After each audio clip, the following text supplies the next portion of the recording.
Hey, I'd like to welcome you to another episode of Mission Matters. My name is Adam Torres, and if you'd like to apply to be a guest in the show, just head on over to missionmatters.com and click on Be Our Guest to Apply. All right, so did I have Umair Javed on the line, and he's founder and CEO of Texel. Umair, welcome to the show. Thank you very much. Thanks for having me, Adam. All right, Umair. So I'm excited to learn more about Texel and really how you're helping your clients. I'll tell you, this is one of my favorite topics. For those that have been watching, the show for a long time, they know that like we believe highly over here at Mission Matters in outsourcing teams and leveraging dynamic talent worldwide. And as a company, we're not huge, but we have talent in many different countries. And excited to learn about what kind of things you can offer to the audience and us, really, when it comes down to it. But before we get started with that, we will start this show like we start them all with our Mission Matters Minute. So, Umair, we at Mission Matters, we amplify stories for entrepreneurs, executives, and experts. That's our mission. Umair, what mission matters to you? So, on a personal and both at a company level, I've been through and through a talent guy. So, what matters to me most is to find the best possible opportunities for talent, and for those opportunities, the best possible talent. So, anything that can help talent in any way is something that matters to me the most. Fantastic. Love bringing mission-based entrepreneurs on the line to share why they do what they do, like what motivates them, what gets them out there and going, because we all know being a business owner or being in business is not easy. So awesome having you on the Yeah, show. absolutely. Just to get us kicked off, and for those that, I mean, we know just for context, we're recording this in the very beginning of 2022. Lots of changes in the world going on over the last year and a half, 2 years, really. Feels like, and everything's shifting, like how we source talent, what we use to grow our businesses, how we leverage the expertise of others. I feel like everything's changing now. From your vantage point, I mean, what kind of things are you noticing in the talent market? So I think IT industry in general, I would say, while the world stopped, the economy stopped, Yeah. IT industry is generally the beneficiary of the COVID. So all the digital acceleration we were thinking of going to happen, like let's say in the next 10 years, Yeah. people need it now and at a very fast pace. Now, to make this digital transformation, you need a lot of people. And all of a sudden, not those many people are available, which means the world has become much more open to Mhm. find talent anywhere they possibly can. I mean, so they are not no longer looking for a guy sitting next to them on the next table. They are open for to find talent anywhere in the world. And that has, in my view, I mean, the whole thing, the way, in a way, the way entrepreneurs are searching for talent, they are ready to accept remote people in their teams. They're ready to work with entities who are not in their geography. That has changed a lot, Mhm. and there's a surge for talent demand, and there's a search for digital transformation. I have a bias on this subject. I'll be upfront. Since we started this company, we were remote, and we've just been so fortunate to work with great companies like yours and others that do outsourcing to really make sure that that we're growing and we're doing it in an efficient way, but also bringing on people that are really good at what they do. So I think Yeah. something used to exist, and I'll say that I had this bias. I won't say everybody else does, but to pick on myself here, I always thought that they had somebody that I was hiring had to be in my city, or I have to see them, or I have to kind of watch them, and that was my misunderstanding as a business person to think like that's what it had to do to get the job done. Now, though, just for example, like one of our best project managers, he's in the Philippines. Like one of like my right hand woman, she's in Argentina. Like we have salespeople in London, and these individuals are absolutely amazing at what they do. So I feel like the world has gotten smaller for talent a little bit, and I feel like this gives us all the opportunity to like the rate of innovation, the rate of how we get things done is just kind of exceeding. Like, do you think this kind of trend, like, where do you see this going? Yeah, I mean, this is an absolute trend. People like yourself or even me who wanted to see their teams next to them, they are now pretty fine working in a hybrid model. And I would say it's more like the world has really now coming to terms and really understanding what is an integrated global team means. I mean, you can have a cluster of people at one place, another cluster at another place, even some working just as an independent out of their homes or home offices or co-working spaces, Mhm. and you have a global team. So I mean, we used to have this understanding of follow the sun model, where big companies, I mean, the production stops at one point and another region takes over, and then another region takes over. And it used to Mhm. be a concept for bigger enterprise. I think it's now a concept for every company of any size. Mhm. Having great integrated teams, go find the best talent that you can at anywhere in the world. Better if you Mhm. can find them in cluster. If they come together at one place, great, and then you can have a great set of distributed teams. So when you're asking about trends, yes, this is absolutely the trend that I'm seeing, and it's just increasing by the day. Okay, so I want to break this next part into really two sections, if you will, and I'll explain. So there's people that'll watch this that they're brand new to outsourcing, so they're just getting started. Then there's people that are out this that have been outsourcing for years and a little bit more sophisticated. So Yeah. let's kind of break this conversation up a bit. So let's talk first to the people that have never outsourced before. What should they be looking at in terms of like a contract or a company, or like as they begin this journey? Because it's not easy when you first start. Like it's easier now, I would argue, than when we started 5 years ago doing this. But like, because things have accelerated. But just to get them started, what are some of the things that they should be looking for when they're considering a company? So I think successful outsourcing, and I've been in this business for past 13, 14 years, Yeah. it has, to me, some very distinct characteristics, and I'll come to that. But for newbies or companies who are new to this business, I think their best bet is to really go and find out other companies in the different region. They're essentially trying to find a partner who can integrate with them well.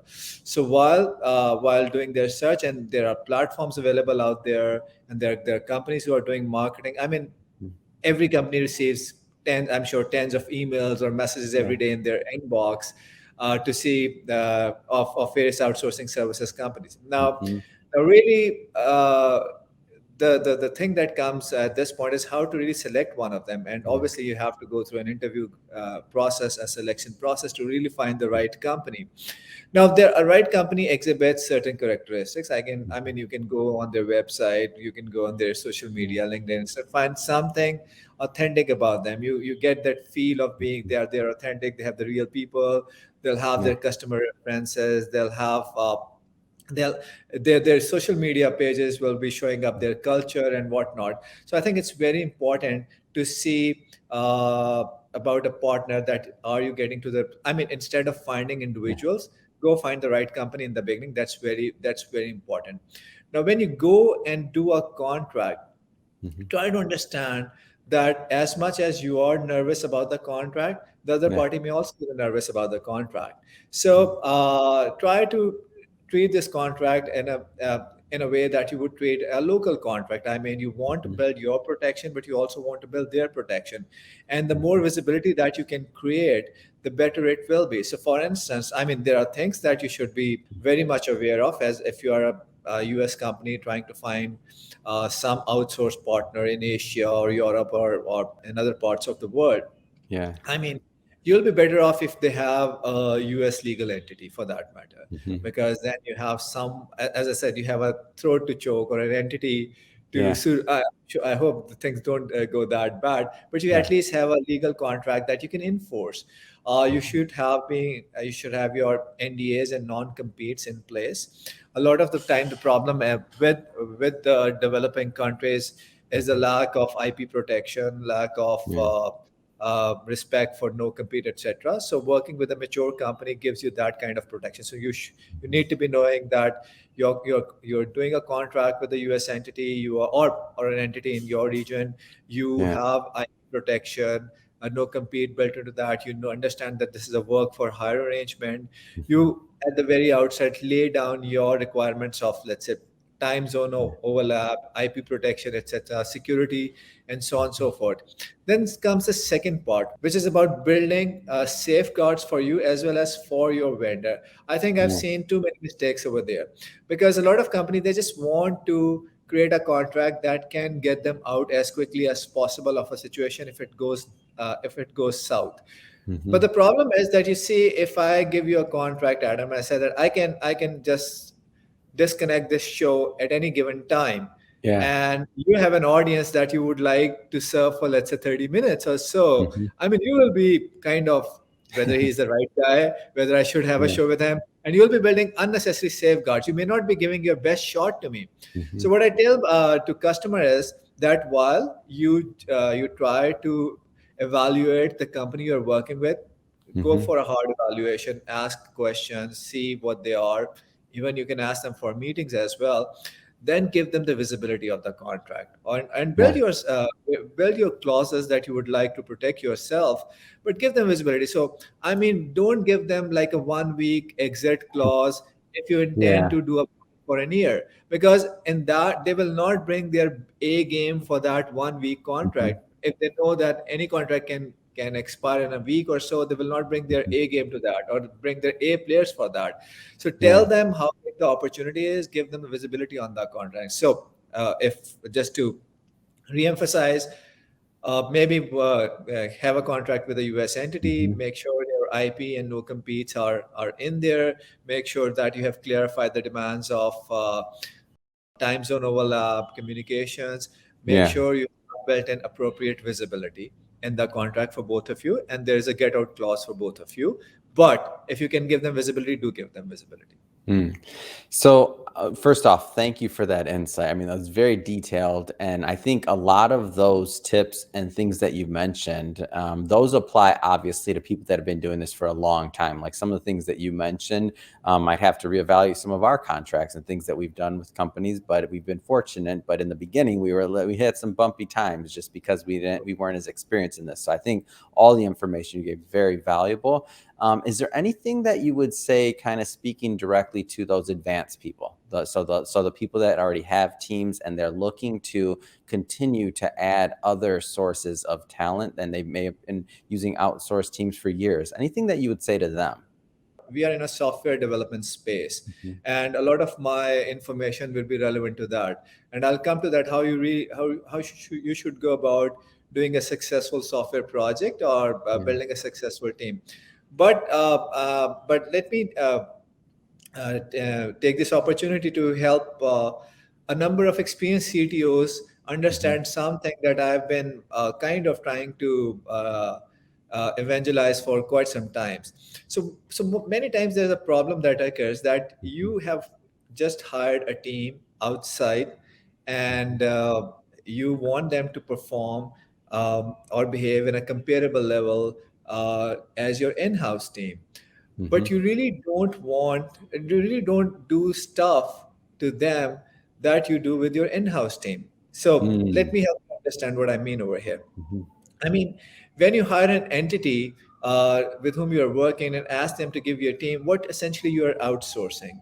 You're Yeah. outsourcing your infrastructure to that entity, you're outsourcing your recruitment pain to that entity, Mhm. you're outsourcing your operations pain to that entity, you're Yeah. outsourcing some of your organizational level motivation, career path Mhm. planning pains to that entity. Yeah. But what you're not really outsourcing, uh, you are essentially want to get the performance out of the person who's now part of your team. Now Mm. imagine you have someone in your team sitting right next to you, Mhm. and what do you do with them? You tell them about the vision of the product, you tell them about Yeah. the mission of the company, the values. You do one-on-ones with them, you do Yeah. skip level meetings with them, you do their technical assessment, you do their technical coaching plan. So I Mhm. felt, and you also tend to incentivize them in a different way. I mean, sometimes you give them Mhm. stock options and whatnot.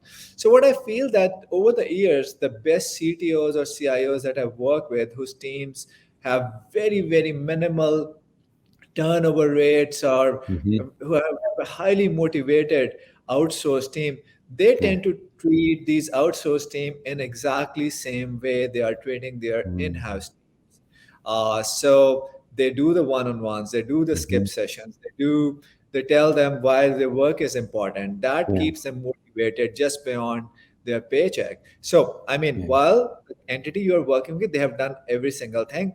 This extra thing that you do probably like an hour for a week, Yeah. that gives you a performance boost of it's like a nitro. It gives you an X performance boost. So Yeah. that's kind of my suggestion or advice to experienced CTOs or Yeah. CIOs, that you have a team outside, treat them as your. You want them to work like your team, so treat them like your team. Oh man, that is such an advanced level tip that is obvious, but it like after you hear it, it's obvious what you just said. But I would argue like many people don't do it. Number one, and I'll tell again, talking about our journey. When in the beginning of this, I didn't know that, so I made some mistakes there too. And then one day I woke up and I'm like, wait a minute. We're not even the fact that we're referring to, this particular team or some of these individuals as VAs or outsourced or things like that. I'm like, that's not right. Like, not, it's just that was creating two different cultures. And once I kind of personally realized that, and then as the business grew and things changed, I looked up and I'm like, wait a minute, some of those teams have been longer. They've been with us longer than our onshore employees or whomever else My that would be first like the customer, same thing. we got them back in like 2008. They still Hmm. work with us. Like they have a team working with us, and eventually they do not have an in-house team, and this team is still working with them. Yeah. And there are people in that team that have spent like, I mean, this is Yep. like an alien thing in a software world, but there are people who are in that team for like over 6 7 years. So they Wow. have a lot of their knowledge base and whatnot. So Mhm. it's very important. Also, one thing, Adam, that you mentioned about the first time kind of entrepreneurs who outsource. One thing Mhm. that I would like to tell them is that is the alignment of expectation of what they are getting.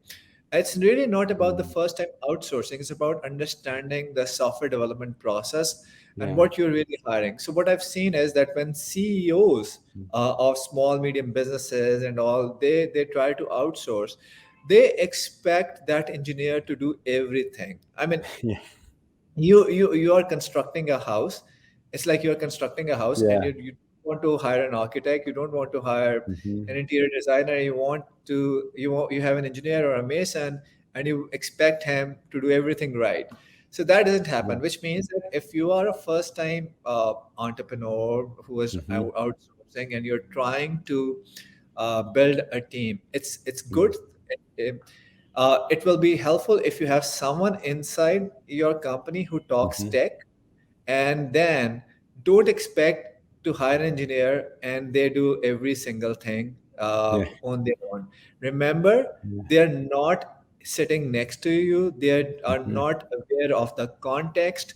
There is a communication gap involved, so you may need a business analyst, you may need a product manager, you may need a Mhm. user experience guy, and then comes the point where you may need an engineer who can Mhm. translate every single thing into an actual application. So this sometimes I feel, not with the first time people who Yeah. outsource, but with CEOs. They tend to hire one guy and say, "This Yeah. engineer, he why can't he really think of all the requirements that I?" The poor guy doesn't have the context. Oh, It's I love that you say this. And the thing is that's a little bit of a bias that people have to get over. It's like you wouldn't do that if some of you hired somebody and brought them in your office. So you can't do that to somebody else. Like they're not going to know everything they want. And then it might be outside the scope of what they're hired to do. And they're not, and like it's not when you hire a person or a couple of people, it's not like, hey, make my problem go away. That's not the way it works. It's an extension of your business. I love that you bring the I feel like this interview, Mayor, is just basically us talking about all the mistakes I've made in outsourcing so our audience can listen, can learn. Everything you've said, I've probably made that mistake in the journey. But for the record, like I love that story you said about the team being there since 2008. We still have, and I'll give him a shout out, Julius, which is he now leads our back office for the podcast team and a lot of the production. He's edited over 3,000 of our episodes with between him and his team, and he's the second person to ever edit an episode after when we first started ourselves, and I was doing the editing so years ago. So I'm just saying that as a testament that if you get it right, if you're working with the right company, and if you really take this seriously, like you can have really good long-term results with what you're doing. So that's So my hope. one more one more mistake that you may have done or you may not have, but I've I seen that probably did. Go ahead. Fine. I've seen that often happening is a lack of product manager. I think that's one of the key roles that I've seen missing when companies try to do an outsourced project. So, Yeah. what really happens is a lot of time I've seen this complaint that I want someone to take up my idea and run with it. These poor guys cannot do that. They are engineers. Yeah. They need set of instructions. Push this button, pull this lever, do this, and so on and so Yeah. forth. So the difference between a failed project and most often a successful project is there is someone doing the product management role. Mm. A product management is very different from project management. Project management deals with the scope, the timelines, the cost. A product management really deals with what you really want to build, what are the priorities, and getting them to a stage where an engineer can take them over and build it. So let's say you want to build a product and you have 50 different things to build. Mm-hmm. What are the things that you need today? Somebody needs to talk to sales. Somebody needs to talk to the C level. Somebody needs to talk to someone else in the company to find out what is the right or customer, what are the right priorities to build today, and what are the right features within that priority to build today, and what can be left to maybe 2 months down the road. So this product and then telling it to engineers that what they really need to build and what will constitute a satisfactory build. I mean, this is important, and the product manager is a guy who really does that. So when my experience, what I've seen is that the difference between a failed product or project or a successful project is very often the product manager. And Adam, I would like to emphasize over here, you really talked about the first time entrepreneurs as that if you're talking to a company who is not coming across as a thought leader giving you all these suggestions, run away as far as you can. Because they cannot tell you, I mean, everybody is after getting more business, but let's assume you are a CEO. I know you have some hundred thousands or $1 million to spend. I mean, let's say a few grand to spend for that matter. And all I want is to take that money. And I'm not telling you that, hey, Adam, if you do not have a product manager, somebody needs to fill that role, or your project is going to miserably fail and will have a bitter exit. So if I'm not telling you that, I'm not educating you as my customer, I'm really not the right company to work with. So the right companies are those who can tell you on your face that you need this, otherwise this is not going to work. And if somebody doesn't know that, I think they're really not the right company to work with. It's awesome. And I didn't make that mistake. So thank you, Umair. So I want to switch up a bit here.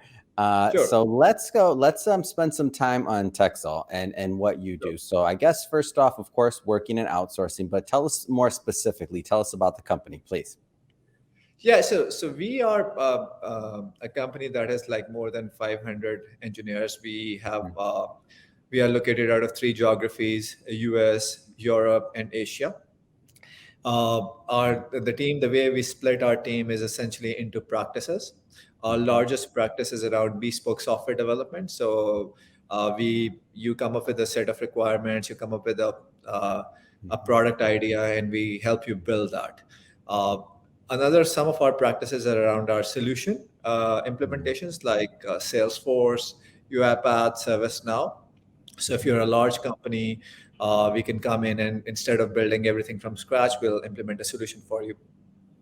A third practice is really around innovation.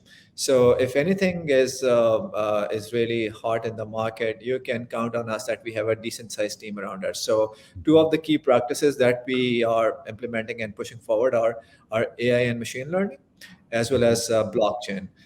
We have done a number of products and projects in that, even raised money along with our customers in that. So bespoke software development, solution implementation, AI, machine learning, blockchain. And as we segment them, bespoke, solutions, and innovation. So these are the 3 key areas in our company work. In terms of the way you can engage us, I mean, as we say, we are more now geared towards talent and talent management. Yeah.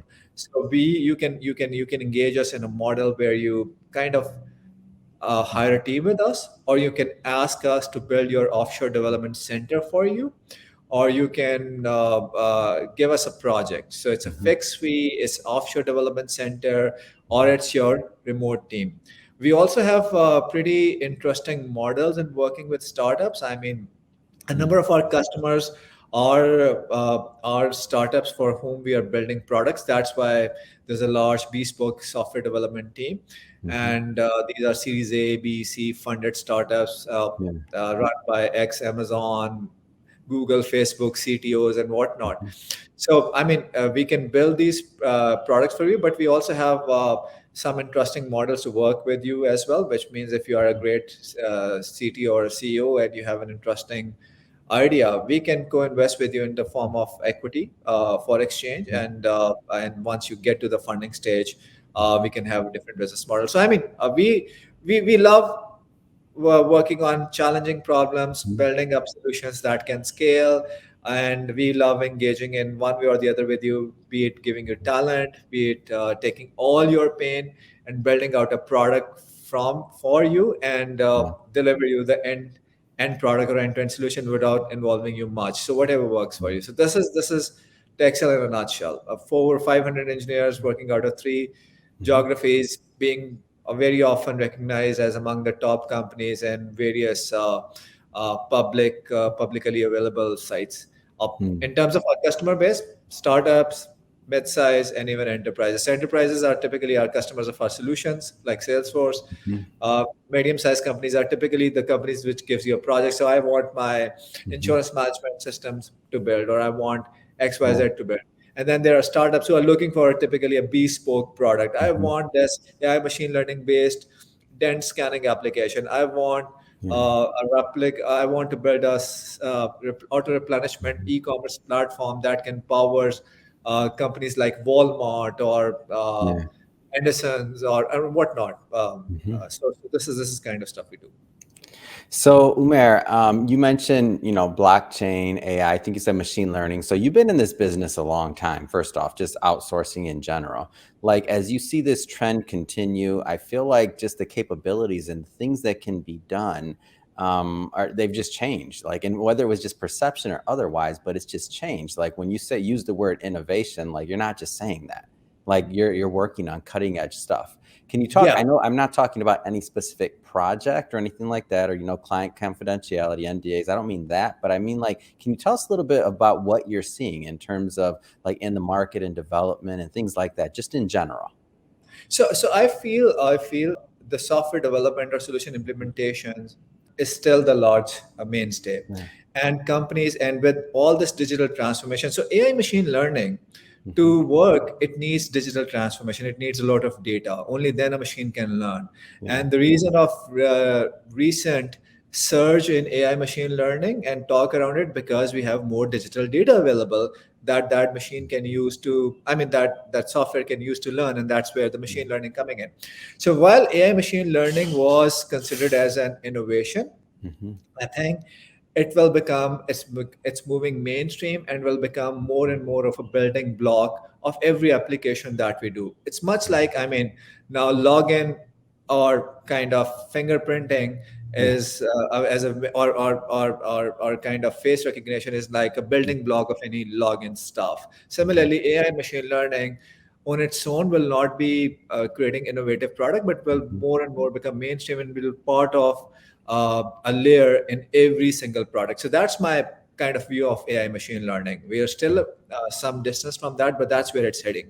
In terms of blockchain, I mean, crypto is an interesting word, and most of the people, they know crypto. I mean, they know Yeah. blockchain from Bitcoin. So Hmm. that's I mean, one use case that really made it famous. But blockchain as a technology has a lot of value, and more and more use cases are emerging. And I mean, we are seeing some of the fastest growth in our blockchain based Yeah. teams. I mean, in terms of number of personnel they are needed and number of products that are coming in.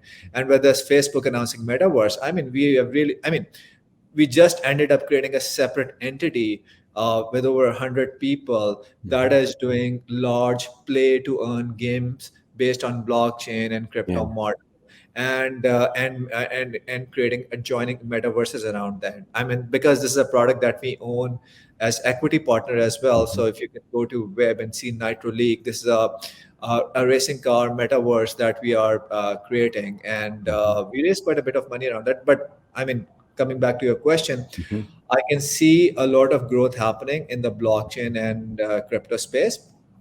It's still, I would say, early days, but I Mhm. can see a definitive growing trend, and I think it's going to get bigger and bigger. Yeah. Well, Umair, I just have to tell you, it's been great having you on the show. I know you, you got a lot going on, a lot of people you're managing, companies growing. I know that, I mean, it's just in high in demand. Everybody's looking for outsourcing right now, as they should be, and they're looking for different ways to be competitive in the marketplace. So I just have to ask you, I mean, what's next? I mean, what's next for you? What's next for Texel? So Texel aims to be the largest, our services wing aims to be the largest tech talent pool that you can tap into, a highly pre-vetted tech talent. And we feel as a Texel that we want to get into any business and every business that works around talent, be it creating demand for that talent, be it creating supply for that talent. So if the companies out there looking for top tech talent, I think, and we are right now very well placed at, and we are going to kind of grow like 10 to 100 times very quickly and become the most premium tech talent place around. So that's I can see the future of Texel. We initially thought it to be a technology accelerated. I think it's going more and more in the direction of talent knowledge accelerated as a company. Fantastic. Well, Umair, it's, again, awesome having you on the show. If somebody's listening to this or watching this and they want to learn more and they want to connect with you and your team, what's the best way for them to do that? So www.texel.com, info@texel.com. Feel free to add me over LinkedIn. Reach out to us on info@texel.com, and we'll surely respond back. Perfect. And we'll put all that information, the show notes and all that good stuff when this goes live, so people can just click on it and head right on over. And if this is your first time with us at Mission Matters, we're a platform that's all about showcasing entrepreneurs, executives, and experts, and really having them share their mission. Like, why do they do what they do? Like, what wakes them up in the morning and gets them fired up to go out there and really just be of benefit in the world and in the marketplace. If that's the kind of content you like, don't forget to hit that subscribe button, because we have many, many more mission-based entrepreneurs coming up for you, and we don't want you to miss a thing. And Umair, really, it has been a pleasure, and thanks again for coming on the show. Thank you for having me.